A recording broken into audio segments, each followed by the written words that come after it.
So, in the last video, we got the downpipe and exhaust done. You probably can't see it in there; it's a little bit dark. But got it on there. It's a little bit low, but it's on there and it works. Tested it out. But you probably would have seen in the last video while it was running like shit. It ran a little bit better before I put that downpipe on and whatnot. When I first got it to run, it would rev fine. I could open the throttle body up a little bit and it wouldn't bog. But as you know, cut to the clip of it bogging here.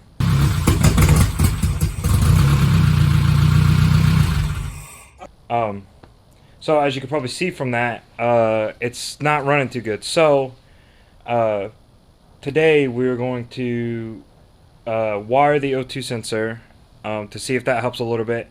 And I went ahead and already bolted the airbox back on, hooked up the valve cover breather, and there's a brand new filter in here, and plugged in the air intake temp up to this, so now I can actually read that properly, and put that on it, and it handled it a lot better. It revved fine, but now it's just running rich, so I'm gonna try to get that O2 sensor hooked up so the computer can actually see what it's doing and correct the air fuel mixture. See if that helps, and then after we do that, we'll see if it can move under its own power. So this will be the first time. I'll back it up a little bit. We'll see if the clutch is working, and if that goes successful, then we'll give her a good wash and get all the algae and mold off of her. So I'll see you guys there.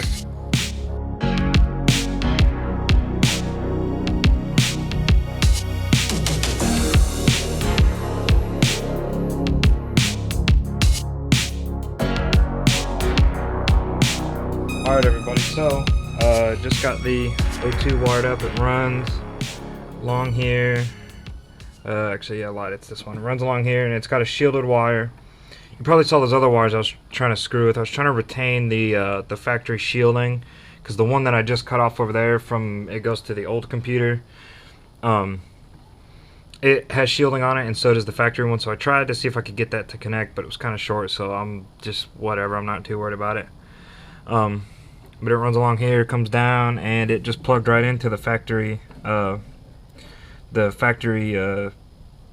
sensor. So that's why I went ahead and decided to use that, because I knew it was the same spade type connector with the boot on it. So I think that's it for now on hooking things up. So let's turn her over and see how well she runs. All right, let's see.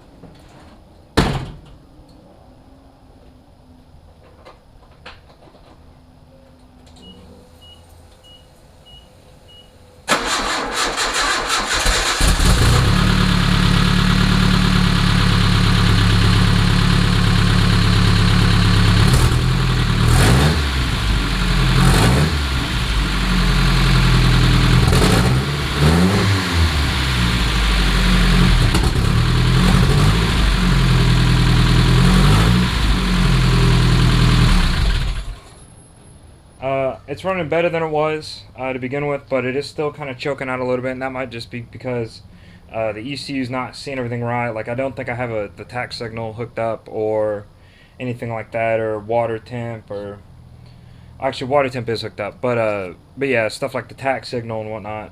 So the ECU is kind of freaking out, and there's no coolant in it, so the computer hasn't ever.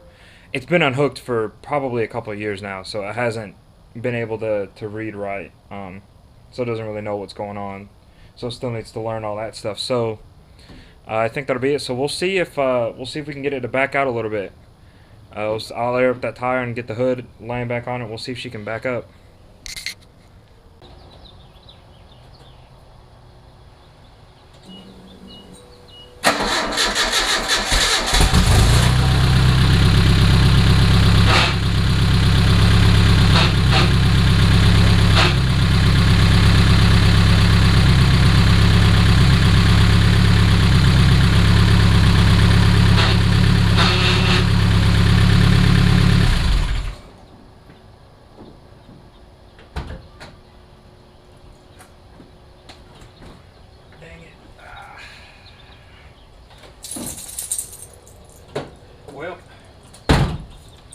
like the clutch is not engaging all the way. So could check that real quick. We'll see. I'm pretty sure there was fluid. I put a new slave cylinder on it. Here, let me grab the. We'll grab this. I did put a slave cylinder on it and bled it all, so it should be working, but it does feel kind of soft. Kind of feels like it's not engaging. We'll check right here. We've got fluid, but I don't think it's engaging all the way. So it's a little disappointing, but we'll have to save that for another episode. But yeah, this one might be kind of short. Got it to run a little bit better, but still kind of running like shit. But we'll just need to get some coolant in her and figure out what's going on with that clutch, and I think she'll be close. So I'll see you guys later.